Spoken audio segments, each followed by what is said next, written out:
So I'm sure we've all seen it. You've signed up to a race in iRacing, you get done with qualifying, and then there's someone who is just a second clear of the field. Check their iRating in their car, 20, but yet they're way up at the front. They clear off by 20 seconds in the race, and you're left wondering, what the hell was that? That's right, today we're going to be looking at Smurf accounts in iRacing. We're going to be looking at who's doing it, what are the reasons for doing it, and is it actually ruining the racing? Now, if you've raced in iRacing for long enough, I'm sure we've all bumped into one at some point. It's a brand new account, not got many starts, but a pretty high win percentage, and then all of a sudden, they're just mopping up wins like it's nothing. Now, before we go grabbing any pitchforks, it is worth mentioning that not every single low I-rated driver who is quick is automatically a smurf. There could be someone who's just naturally good at sim racing. It could be someone who's come from another game, so they've got years of experience in sim racing, and they just hopped on iRacing for the first time and have picked it up fairly quickly. Or thirdly, it will be a real life driver.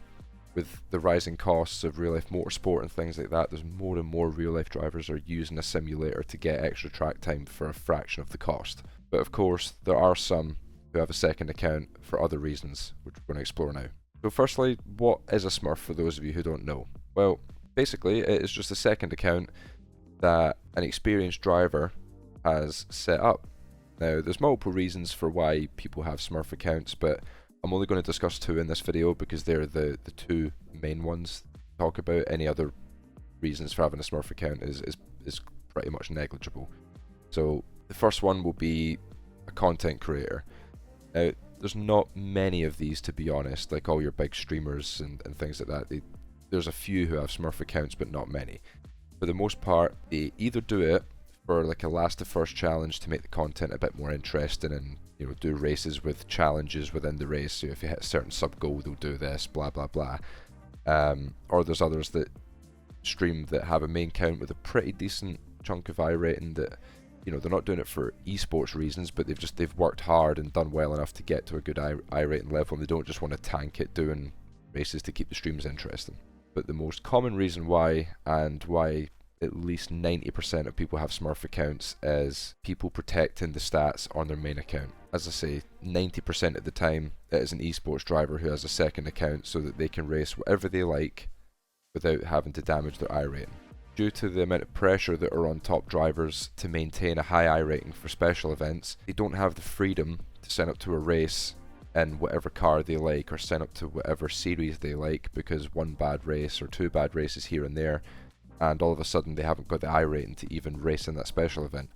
That's what these teams are paying these drivers for, is saying, you need to be in this event, we need you for Sebring, 12 hour or Daytona 24 or Petit Le Mans, you name it. If you're off doing Mazda Cup races on your main account for a bit of a laugh and getting crunched, all of a sudden you've lost the I rating, you bring the team average down, and then we won't be in top split, and then there's no incentive for us to race. So a lot of these top drivers are setting up smurf accounts just so that they can go on and have a few races with their mates and actually let their hair down for once. But remember, these esports guys, I've done it for a decade. It is not easy. It takes a mental toll doing laps every day, knowing what you want to do, but you just can't do it. There comes a point where you've just got to go and have a bit of fun and remember why you do racing in general. So these smurf accounts are an outlet for these pro drivers to actually go and race for fun, which is, pretty hard to come by at an esports level. Now, is smurfing against the rules? Well, technically, there's no rule against it.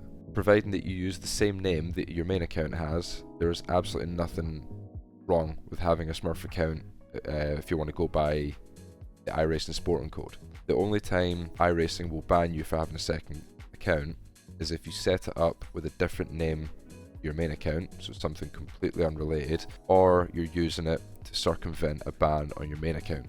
So let's say, for talking's sake, you curse someone out in game chat and you get a 3-month chat ban and a 1-month driving ban. You think, I've got you iRacing, I'll go and sign up a new account with a completely different name, get around this ban, and then we're good, we can keep on racing. If iRacing find that out, then both accounts are going to get hit pretty heavy. And you've got to remember, iRacing have got a lot of systems in place to track IP addresses, and even, they can tell if you're using the same system on completely different accounts. So you've got to be very wary of that. Don't try and make a second account to get around bans. You're as well just serving your time, learning your lessons, and then moving on. So does smurfing actually ruin the racing? Now, this is a bit of an uncomfortable truth for, I'm sure, a lot of you, and I don't want it to be taken the wrong way. I personally do not have a Smurf account, but I completely sympathise with the guys that have one. I get why they do it and the reasons behind it. But one Smurf in your race probably doesn't actually ruin it. Now, you've got to remember that you're racing in your iRating bracket. So you're surrounded by people with equal iRatings and an equal skill level, but no matter what iRacing tried to do, there's always going to be people who are quicker and slower than you. That's just part and parcel of it. You can't win every single race that you sign up for, and that's just the nature of iRacing and how the matchmaking system is formed. If there is a Smurf in your race and they go on and they win that race by 20 seconds, chances are they're going to leave that split fairly quickly. You might only bump into them once, maybe twice if you're unlucky. So the amount of races that they're actually ruining is very, very few. Unless they're starting from the back and coming through the whole field and driving like an idiot and crashing people out on purpose, then completely justified. I'm with you on that one. But if someone rocks up with a Smurf account, they qualify and they race as normal, and they go off and win, chances are it hasn't actually ruined your race. They've just made it a bit more difficult for a race or two, but by that point they've gained the iRating and they're out of your split, they're on to the next. But what it does ruin is trust. Now, you're signing up for a race, every single race you're signing up to, you're thinking you're going to have a chance of winning it, and when someone is clearly out of place, the race doesn't feel too competitive anymore. You sort of feel like you're racing for nothing. And it is completely justified to feel like iRacing's iRating system isn't doing its job properly, because you shouldn't be getting put in a race with someone who's 2 seconds a lot quicker than you. That's why iRating is the way that it is. So there's definitely two sides to this coin. The way I look at it is the Smurf isn't ruining your race exclusively, unless they're driving like a knob, but apart from that, if they're just qualifying and racing, then it's 1 or 2 races max, then you'll never see them again. But on the other side of the coin, I completely get it. You're starting to think that the iRating system doesn't do its job and that things need to change. Now, the real problem that no one really talks about is, why do people feel the need to Smurf in the first place? For esports drivers, the pressure on them to maintain a high iRating is pretty intense. It starts giving drivers like iRating anxiety, the fear of losing progress, or they feel like their identity is tied to their rating. That is the 99% reason why people have Smurf accounts, is because they have so much pressure on them to keep this high iRating, and people look at this person and think, wow, they've got 10,000 iRating, that's so cool. If people start losing iRating, or you start getting that iRating anxiety, I've suffered from it in the past where I didn't want to do official races because I didn't want to lose iRating, and it was sort of a little bit of everything that added up over time that got to the point where I just stopped racing. And that is kind of why. I mean, if your enjoyment depends on a number next to your name, then you are going to try and protect that number, and that is the sort of psychological part that no one really talks about. So how do we actually deal with Smurfs? So if you are someone who feels like that they are ruining races, rather than campaigning to get them banned forever, because let's be honest, it's not going to happen, iRacing are not going to change their stance on it, let's look at how you can try and get the better of them, or at least get something from being in a race with a Smurf.